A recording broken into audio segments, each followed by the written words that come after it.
My daughter's teacher kept humiliating her in front of the class. I taught her a lesson she'll never forget. My daughter Lily had always loved school until she got Mrs. Thornton for second grade. The first week seemed fine. Lily came home excited about her new classroom pet turtle and the reading corner with bean bags. She'd spend hours at night practicing her spelling words and drawing pictures for her teacher. I thought we'd gotten lucky with such an enthusiastic start to the year. Then the red cards started. Mrs. Thornton had this system where kids got green cards for good behavior, yellow for warnings, and red for being in trouble. Lily got her first red card for asking to use the bathroom during math time. She'd raised her hand and waited, but Mrs. Thornton said she should have gone at recess. Lily wet herself a little trying to hold it and had to wear lost and found clothes the rest of the day. When I emailed Mrs. Thornton about it, she said children need to learn time management. The next week, Lily got a red card for helping another student with their worksheet. Mrs. Thornton said it was cheating, even though Lily was just showing the kid where to write their name. Then another red card for standing up to sharpen her pencil without permission. Another for sneezing too loud during reading time. By October, Lily was getting red cards almost daily for the most ridiculous things while other kids did the same stuff without consequence. But the real problem started with the public punishments. Mrs. Thornton would make Lily stand in front of the class and explain why she got a red card. A 7-year-old having to stand there while 20 kids stared at her, trying to explain why drinking water without permission was wrong. Lily started having stomach aches every morning and begging not to go to school. I scheduled a meeting with Mrs. Thornton, who told me Lily was too sensitive and needed to toughen up. She actually said maybe if I disciplined better at home, Lily wouldn't act out at school. I asked what acting out meant, and she listed things like humming quietly while working and wiggling in her seat. Normal 7-year-old stuff. I tried going to the principal, but Mrs. Thornton had been there 15 years, and he said she had her own methods that worked. The worst day was when Lily got a red card for crying. She'd skinned her knee at recess and was trying not to cry, but tears were rolling down her face. Mrs. Thornton made her stand up and tell the class that crying was for babies, and second graders were big kids. The whole class laughed while my daughter stood there with a bloody knee trying to apologize for having feelings. That night, Lily asked me if she was a bad kid. She said Mrs. Thornton told the class she gave out more red cards to Lily than anyone else this year. I decided Mrs. Thornton needed to understand what real consequences looked like. First, I started volunteering in the classroom every week. Mrs. Thornton couldn't say no because the school encouraged parent involvement. I'd sit in the back taking notes on everything. Not obviously just jotting things down in a little notebook with a smile. Mrs. Thornton would ask what I was writing, and I'd say just remembering funny things the kids said. But she'd see me write whenever she gave Lily a red card. It made her nervous. Then I befriended all the other room moms. We had coffee, talked about our kids, and I'd casually mention how stressed Lily was about all the red cards. They started sharing their own concerns about Mrs. Thornton's strictness. Soon everyone was comparing notes about unfair punishments. The mom gossip network activated, and suddenly everyone was watching Mrs. Thornton's every move. I also started sending the most cheerfully aggressive emails. Every red card got a response asking for detailed clarification about the classroom rules. If humming was disruptive, what about tapping? If standing without permission was wrong, what if a child dropped something? I'd CC the principal on every third email, just to keep everyone informed about classroom management. Mrs. Thornton had to spend hours responding to my concerns. The turning point was the winter concert. I volunteered to help coordinate and got myself in charge of the parent seating chart. I made sure Mrs. Thornton's biggest critics were sitting right behind her. During the show, I arranged for Lily to do a special introduction thanking all the teachers, except mysteriously forgetting Mrs. Thornton.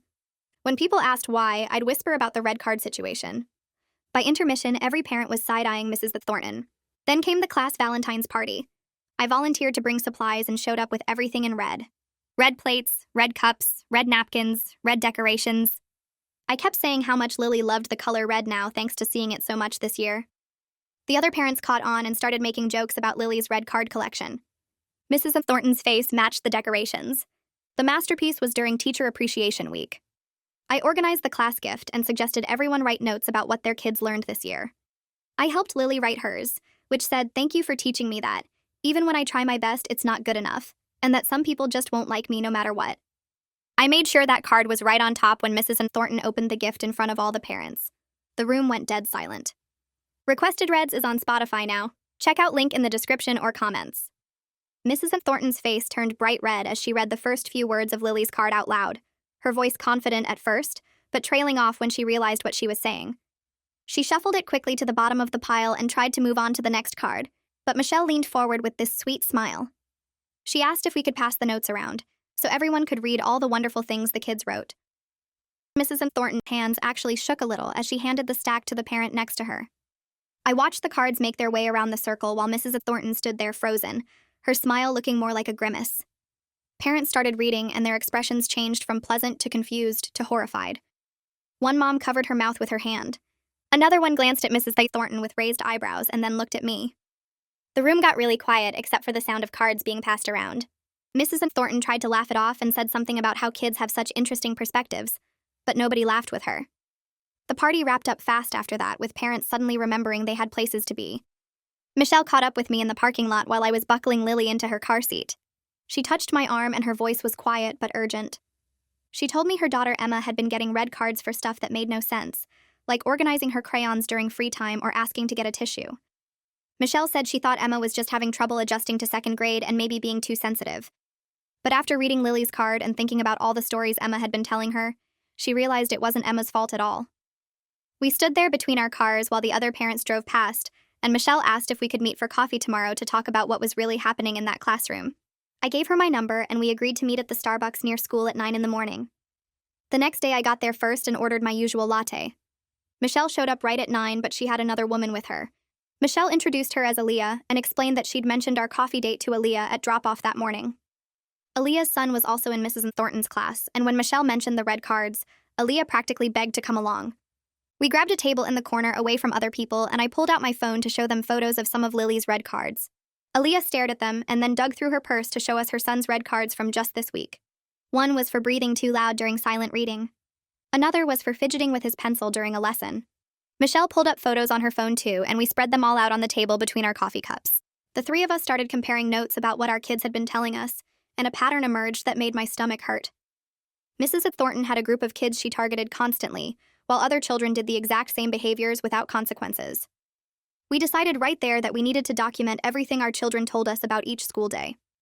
Aaliyah suggested we create a shared document where we could all add entries with dates and times and specific details about what happened. I left that coffee shop and drove straight to the school to schedule a meeting with the counselor. The secretary tried to tell me the counselor was booked up for weeks, but I said it was urgent regarding my daughter's mental health and I'd wait as long as necessary. The counselor found 10 minutes for me that afternoon. I sat in her tiny office surrounded by motivational posters and told her about Lily's stomach aches every morning and how she'd started having trouble sleeping. The counselor listened and took notes, nodding along like she'd heard this before. When I mentioned Mrs. Thornton's name, the counselor's pen stopped moving and she got this careful look on her face. She said she couldn't discuss other students due to privacy rules, but she'd seen several second graders this year with similar stress symptoms. Then she suggested I might want to talk to other parents to see if they had concerns too. The way she said it made it clear she was telling me something without actually telling me something. I thanked her and left, feeling like I'd just gotten confirmation that this was bigger than just Lily. That evening, Michelle called me and said she'd told her husband Curtis about everything we'd discovered at coffee. Curtis was on the school board, and Michelle said he was shocked because Mrs. Thornton had always gotten glowing reviews from the principal. She told me Curtis was going to quietly ask around with the other board members to see what they knew. 2 days later, Michelle texted me that Curtis had found out 3 other board members had received complaints about Mrs. Thornton this year. The principal never forwarded any of those complaints to the board like he was supposed to. Curtis was livid because the board was supposed to be informed about serious parent concerns, especially patterns of complaints about the same teacher. The following Monday, I showed up for my regular volunteer shift in Mrs. Thornton's classroom, but this time I wasn't just helping kids with their worksheets or organizing supplies. I was watching everything. I sat in the back with my notebook and wrote down what I saw with timestamps. At 9:15, Mrs. Thornton gave a red card to a boy named James for tapping his pencil on his desk. At 9:43, she didn't say anything when another kid did the exact same thing for twice as long. At 10:20, she gave Lily a red card for getting up to throw away a tissue without permission. But at 10:35, another girl got up and sharpened her pencil without asking, and Mrs. Thornton just smiled at her. I documented it all. The same 5 kids kept getting red cards while other children did identical behaviors and got praised or ignored. Mrs. Thornton kept glancing back at me while I wrote, and I could see her getting more tense as the morning went on. After class, Mrs. Thornton asked the kids to line up for lunch and then walked over to where I was packing up my stuff. She had her arms crossed and asked why I was really volunteering so much this year. Her voice had this edge to it that wasn't there before. I looked up at her and gave her my sweetest smile. I told her I just loved being involved in Lily's education and seeing how second grade worked. I said it was so interesting to observe different teaching methods and classroom management styles. Mrs. Thornton stared at me for a long moment, and I could see her trying to figure out if I was being genuine or messing with her. She finally just said that was nice and walked away, but her shoulders were tight and she kept looking back at me as she left. I knew she understood that I was watching her now and documenting everything. She was going to have to be more careful when I was in the room. The pressure kept building over the next 2 weeks. Curtis reached out to Principal Holden and mentioned that the school board was asking questions about parent complaints. Suddenly, Holden agreed to meet with me, Michelle, and Aaliyah all together. We sat in his office with our folders of documentation spread across his desk. Holden looked really uncomfortable as we walked him through the pattern we'd discovered. We showed him the red cards with dates and times. We showed him our shared document with dozens of entries from our kids about unfair treatment. We pointed out that the same 5 children were being targeted while others weren't held to the same standards. Holden kept adjusting his tie and saying he was sure there was an explanation. But when Aaliyah asked him what possible explanation there could be for giving a 7-year-old a red card for breathing too loud, he didn't have an answer. He finally promised he would personally observe Mrs. Thornton's classroom to see what was happening. 2 days after that meeting, Lily came home from the school actually smiling. She talked nonstop through dinner about how great her day was and how Mrs. Thornton had been so nice to everyone. She said Mrs. Thornton didn't give out any red cards and even let kids get up for tissues without asking. I felt this sinking feeling in my stomach because I knew exactly what had happened. Mrs. Thornton had known about the principal's observation and put on a performance. She'd been on her best behavior to show Holden that everything was fine. That night, I sent an email to Holden explaining that Mrs. Thornton's behavior changed when she knew she was watched.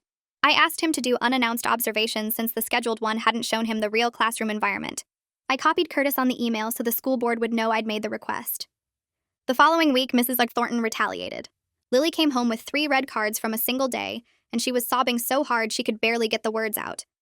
One red card was for her handwriting being too large and taking up too much space on the page. Another was for humming quietly while she colored during art time. The third was for taking too long to line up for recess. I looked at those red cards and felt rage building in my chest. This was deliberate. Mrs. Thornton was punishing Lily because I'd complained to the principal. I grabbed my phone and took photos of the red cards. Then I took photos of Lily's tear-stained face and her red eyes. I sat down at my computer and wrote an email with the subject line Escalating Retaliation against Student After Parent Complaint. I attached all the photos and sent it to Principal Holden, the school counselor, and Curtis. I explained that Mrs. Thornton had given Lily 3 red cards in one day for increasingly absurd reasons, less than a week after I'd asked for unannounced observations. I said this was clear retaliation, and it needed to stop immediately. Then I held Lily while she cried and told her that none of this was her fault, and that I was going to fix it. The next morning, Michelle texted me that she'd run into Mrs. Thornton's sister in the teacher parking lot. Courtney taught 4th grade in the same building, and apparently she'd been waiting to talk to someone about what was happening. Michelle said Courtney looked nervous when she approached her, kept glancing around like she didn't want anyone to see them talking. Courtney told Michelle that her sister had changed over the past 2 years, becoming more rigid and angry about everything. She complained constantly about entitled parents who questioned her methods and problem children who couldn't follow simple rules. Courtney said she'd tried talking to her sister about being more flexible, but Mrs. Thornton insisted that kids today needed stricter boundaries and tougher consequences, or they'd never learn respect. Michelle asked if Courtney had noticed her sister targeting specific students, and Courtney went quiet for a long moment before admitting that yes, she'd seen the pattern. Mrs. Thornton would fixate on certain kids and find fault with everything they did while ignoring the same behaviors in other students. Courtney said she felt guilty for not speaking up sooner, but Mrs. Thornton was her sister, and she didn't want to cause family problems by reporting her. Michelle thanked her for being honest, and Courtney made Michelle promise not to mention where the information came from, because she still had to work in the same building. That afternoon, I made an appointment with Maya Simmons, a child psychologist that the school counselor had quietly recommended. I took Lily in the following week and watched through the observation window as Maya talked with her using dolls and drawing activities. Lily drew a picture of her classroom with herself standing alone in front of the other kids, and when Maya asked her to explain it, Lily said that's where she had to stand when she got in trouble. Maya asked how that made her feel, and Lily said scared and embarrassed because everyone stared at her. She drew another picture of herself with a big red card covering her whole body. After the session, Maya called me into her office and said Lily was showing clear signs of anxiety directly related to the classroom environment.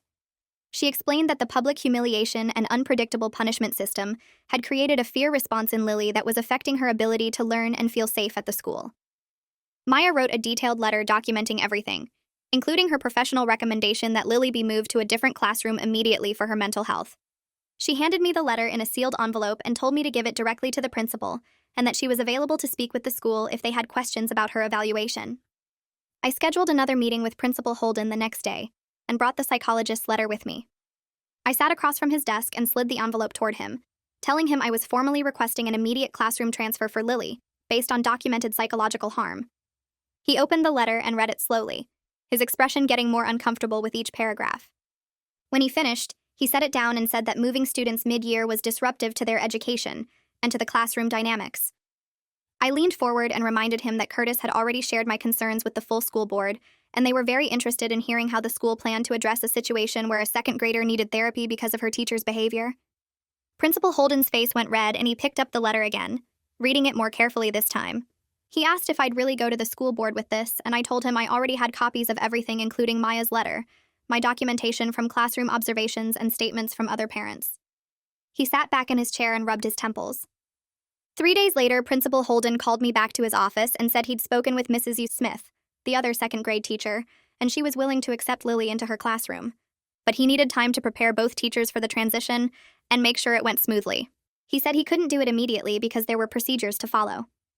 I pulled out my phone and opened my calendar, counting out 7 days from that morning. I told him Lily would be in Mrs. Smith's classroom by that date, and if she wasn't, I'd be attending the next school board meeting with my full documentation and Maya's letter. I'd already confirmed the meeting date with Curtis, and knew I could get on the agenda. Principal Holden looked like he wanted to argue, but instead he just nodded and said he'd make it happen. I thanked him for his cooperation and walked out of his office feeling like I could finally breathe properly for the first time in months. That evening, my phone rang with a number I didn't recognize. I answered it and heard Mrs. Thornton's voice, shaky and angry at the same time. She said she'd heard about the transfer request and wanted to talk to me directly about this situation. I stayed quiet and let her talk. She said I was trying to ruin her career over normal classroom management, that she'd been teaching for 15 years and never had problems like this before. Her voice got louder as she talked, saying that if I'd just disciplined Lily better at home, none of this would be happening. I felt my jaw clench but kept my voice calm when I finally responded.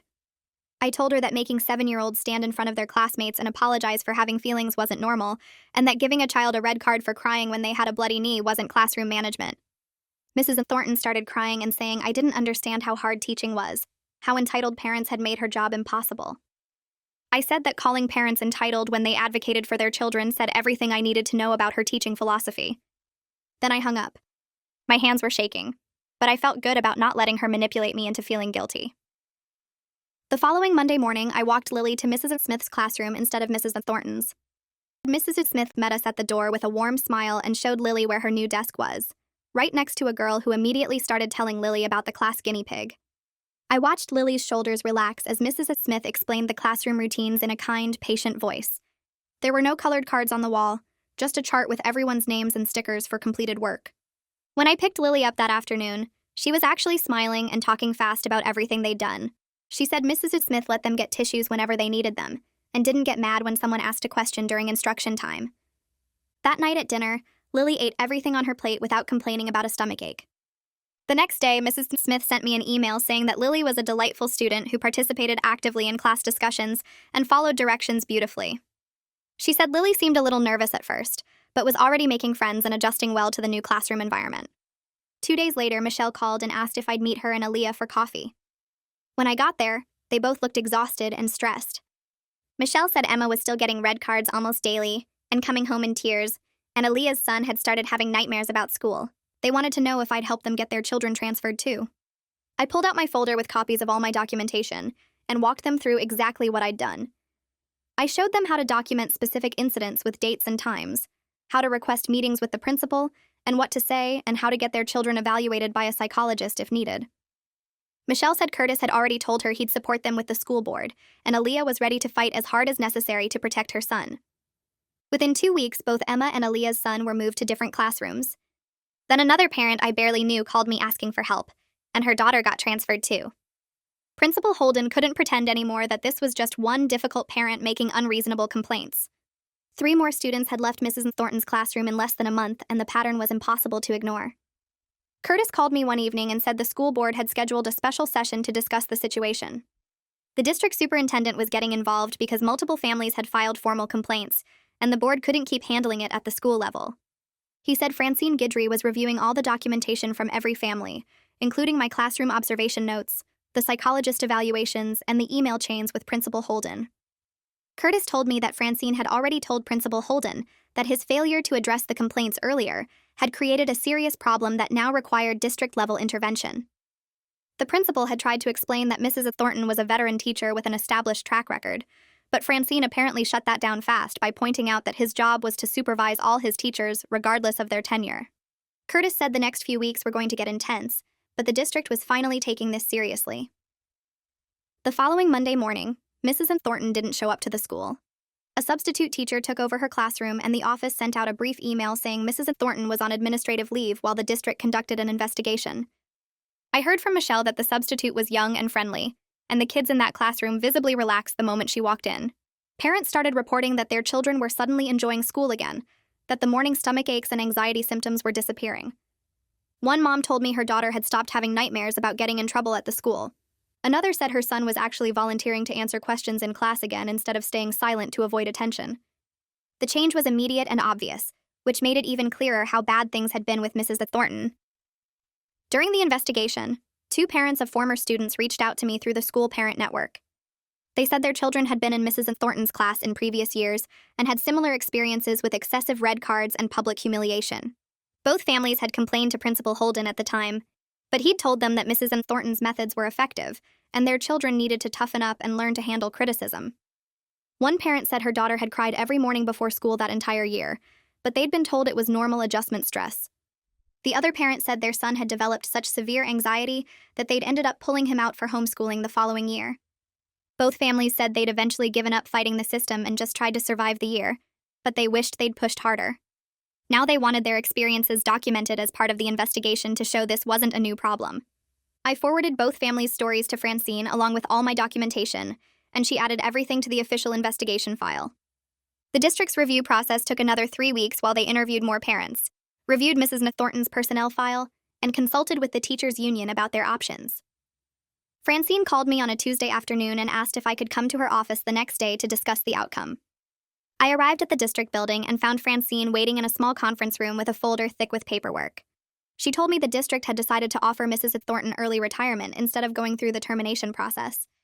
I felt my stomach drop because it sounded like Mrs. Thornton was getting away with everything, but Francine quickly explained that they had more than enough evidence to fire her outright. The problem was the teachers' union would fight the termination and drag the process out for at least 2 years, maybe longer. And during that whole time, Mrs. Thornton would either be teaching or collecting full pay while on administrative leave. With the early retirement offer, she'd be gone within 2 weeks and would never be allowed to teach in this district again.